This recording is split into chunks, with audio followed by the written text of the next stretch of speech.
సాగునీటికి తాగునీటికి నిలయం సూరారం లింగం చెరువు ఇప్పుడు కబ్జాల బారిన పడి వ్యర్థాలకి కేరఫ్గా మారిపోయింది. ఎగువన సందయికుంట బహదూర్పల్లి చెరువుల నుంచి నీళ్లు లింగం చెరువుకు చేరుతాయి. ఈ 3 చెరువుల నీళ్లతో పాటుగా పంతుల చెరువు, కుంట చెరువుల నీరు కాలువల ద్వారా కిందకు వెళ్తుంది. ఇంతటి విస్తారమైన లింగం చెరువు మీద సోకాల్డ్ పెద్దల కన్ను పడింది. కొందరు ఉన్నతాధికారులు, ఒక మాజీ మంత్రి సైతం తమ చేతి వాటాను చూపించారు. చెరువు అలుగుల్ని సైతం కబ్జా చేసేశారు. సూరారం లింగం చెరువు పంచాయతీ ఇప్పుడు హైడ్రా పంచకు చేరింది.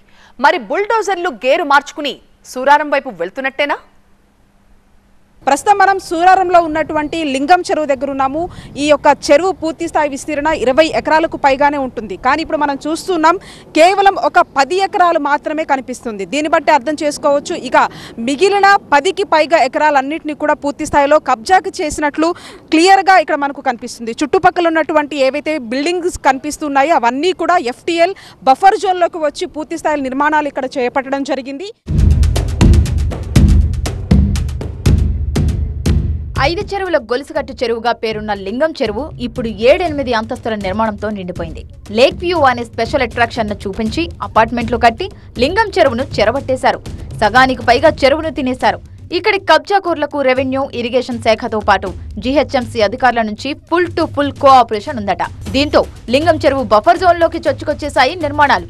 వర్షం పడినప్పుడల్లా సమీపంలోని లోతట్టు ప్రాంతాలు నీట మునిగి స్థానికులకు ఇక్కట్లు తప్పడం లేదు. మెదక్ జిల్లాకు వెళ్లే మెయిన్ రోడ్ హైవే ఉంది కాబట్టి కోట్లాది రూపాయల బిజినెస్ జరగడానికి అవకాశం ఉంది కాబట్టి 4 ఎకరాల స్థలాన్ని తగ్గించి బఫర్ జోన్ను తగ్గించి అక్రమ నిర్మాణాలకు అనుమతులు ఇచ్చిళ్ళు. ఇదంతటి కారణము ఇరిగేషన్ రిటైర్డ్ ఏఈ ఏదైతే రామారావును తక్షణమే తొలగించాలి. ఈ 13 చెరువుల కబ్జాలకు కూడా అతనే బాధ్యుడు. ఇదంతటి కూడా రంగారావు అనే వ్యక్తి 10 సంవత్సరాల నుండి కొనసాగడానికి కారణం స్థానికంగా ఉన్న ఎమ్మెల్యే, BRS ఎమ్మెల్సీ వీళ్ళిద్దరే కారణం. లింగం చెరువు ఎక్కువ భాగం సూరారం గ్రామం సర్వే నంబర్ 94లో విస్తరించి ఉంది. సమీపంలోని మరో 7 సర్వే నంబర్ల భూమిలో 2016లో బఫర్ జోన్, FTL పరిధిని నిర్ణయించారు GHMC, HMDA అధికారులు. కానీ బఫర్ జోన్ పరిధిలో అనేక అపార్ట్మెంట్లతో పాటు ఒక భారీ కమర్షియల్ నిర్మాణం కూడా వెలిసింది. వాటికి అనువుగా రోడ్లు కూడా వేసుకుంటున్నట్లు ఫిర్యాదులొచ్చాయి.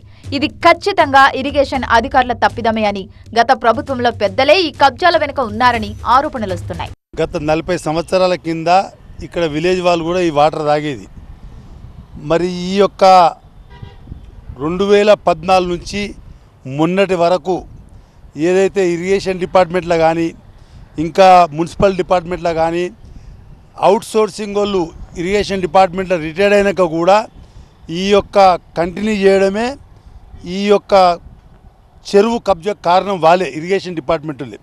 ఎందుకంటే ఈ యొక్క బౌండరీస్ను ఇక్కడ కనిపించేటన్నీ కూడా ఈ చెరువులకే వస్తాయి. ఈ బిల్డింగ్లన్నీ కూడా ఈ యొక్క బిల్డర్ల దగ్గర డబ్బులు దండుకొని బౌండరీస్ను తేడా చూపిస్తూ ముందుకు చూపించడం జరిగింది. గతంలో లింగం చెరువు ఆక్రమణలపై ఇరిగేషన్ అధికారుల దృష్టికి తీసుకువెళ్లినా ప్రయోజనం లేకపోయింది.